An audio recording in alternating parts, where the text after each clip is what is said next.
Assalamualaikum warahmatullahi wabarakatuh. Perkenalkan nama saya Etika Meriliani, NPM C1C0233. Baiklah, pada kali ini saya akan menjelaskan tentang pendapatan. PSHK yang terkait dengan pendapatan itu ada PSHK nomor 23 tentang pendapatan. Kemudian pada tahun 2020 sudah dikeluarkan 3 PSHK baru. Salah satunya yaitu PSHK 72. PSHK 72 yaitu menyangkut PSHK terkait dengan pendapatan dari kontrak pelanggan. PSHK ini menggantikan beberapa PSHK dan ISAK. Jadi, PSHK 72 merupakan adopsi IFRS 15 Revenue from Contract with Customer Effective atau pendapatan yang berasal dari kontrak pelanggan. PSHK ini menggantikan beberapa PSHK sebelumnya. Yang pertama yaitu PSHK 23 tentang pendapatan, yang kedua yaitu PSHK 34 tentang konstruksi untuk perusahaan seperti Waskita Karya dan lainnya, di mana mereka memiliki PSHK kontrak konstruksi di dalamnya terkait dengan bagaimana mengakui pendapatan jasa konstruksi. Kemudian ada ISAK 10 yaitu program loyalitas pelanggan. ISAK artinya interpretasi standar akuntansi keuangan. Ada ISAK 21 tentang perjanjian kontrak real estate.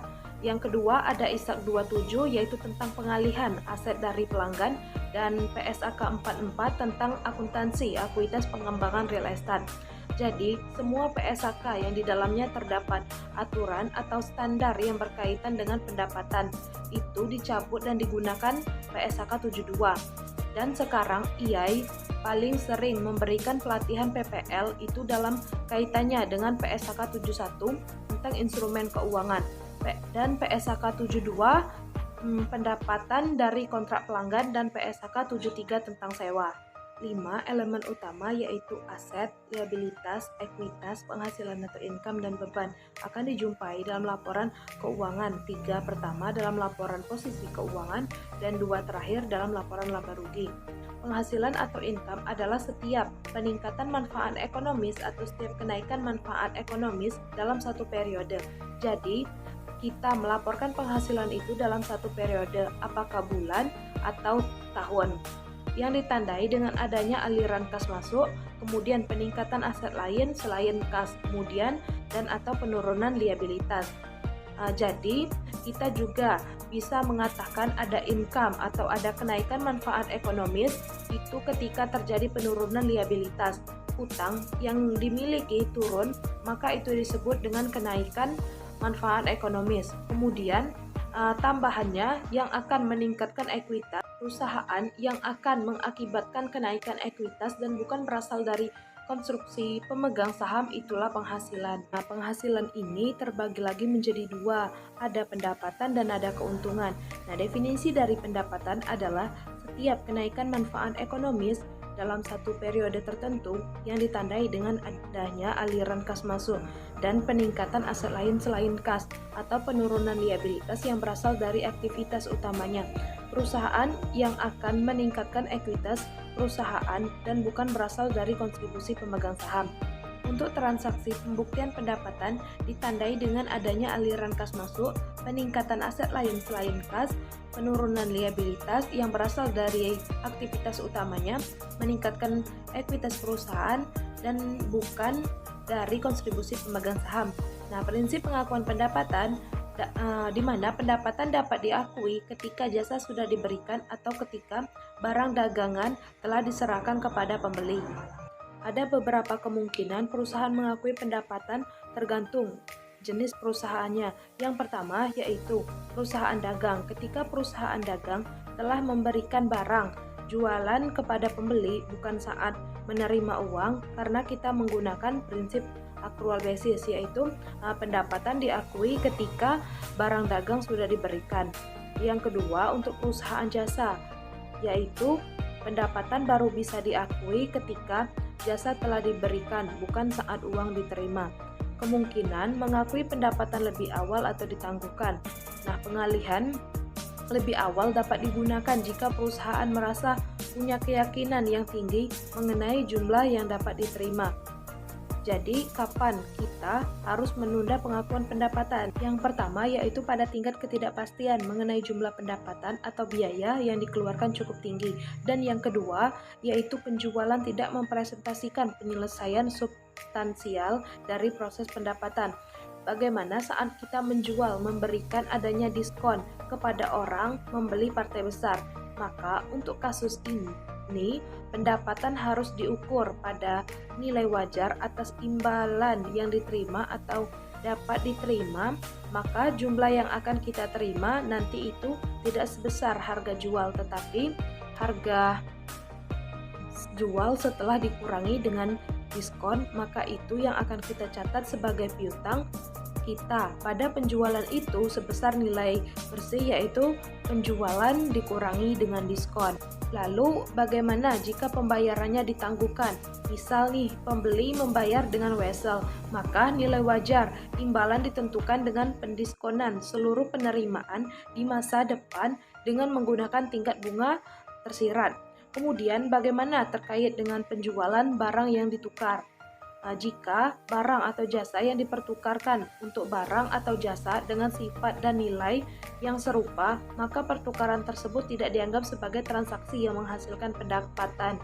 Tapi, jika barang dijual atau jasa yang diberikan dipertukarkan dengan barang atau jasa yang tidak serupa, maka pertukaran tersebut dianggap sebagai transaksi yang menghasilkan pendapatan. Selanjutnya, untuk pengakuan pendapatan penjualan. Pendapatan dari penjualan barang diakui jika seluruh kondisi dapat terpenuhi. Yang pertama, entitas setelah memindahkan risiko dan manfaat kepemilikan barang secara signifikan kepada pembeli. Yang kedua, jika entitas tidak lagi melanjutkan pengelolaan yang biasanya terkait dengan kepemilikan atas barang ataupun melakukan pengendalian efektivitas barang yang dijual. Kemudian, jumlah pendapatan tersebut dapat diukur dengan andal. Kemudian, yang selanjutnya, manfaat ekonomi yang terkait dengan transaksi tersebut akan mengalir kepada entitas tersebut. Dan yang terakhir, biaya yang terjadi atau yang akan terjadi sehubungan dengan transaksi penjualan tersebut dapat diukur dengan andal. Selanjutnya yaitu untuk penjualan tagih dan tahan atau bill and hold. Pengiriman ditunda atas penjualan pembeli, tetapi pembeli memperoleh hak milik atas barang dan menerima tagihan pendapatan diakui pada saat pembeli memperoleh hak. Apabila yang pertama ada kemungkinan besar pengiriman akan dilakukan, yang kedua yaitu barang yang berada di tangan penjual dapat diidentifikasi dan siap untuk dikirim ke pembeli pada saat penjualan diakui, dan yang ketiga yaitu pembeli secara khusus mengakui adanya instruksi penangguhan pengiriman dan syarat-syarat lazim tetap berlaku. Selanjutnya untuk instalasi dan infeksi. Pendapatan biasanya diakui saat pembeli menerima pengiriman serta instalasi dan infeksi telah diselesaikan.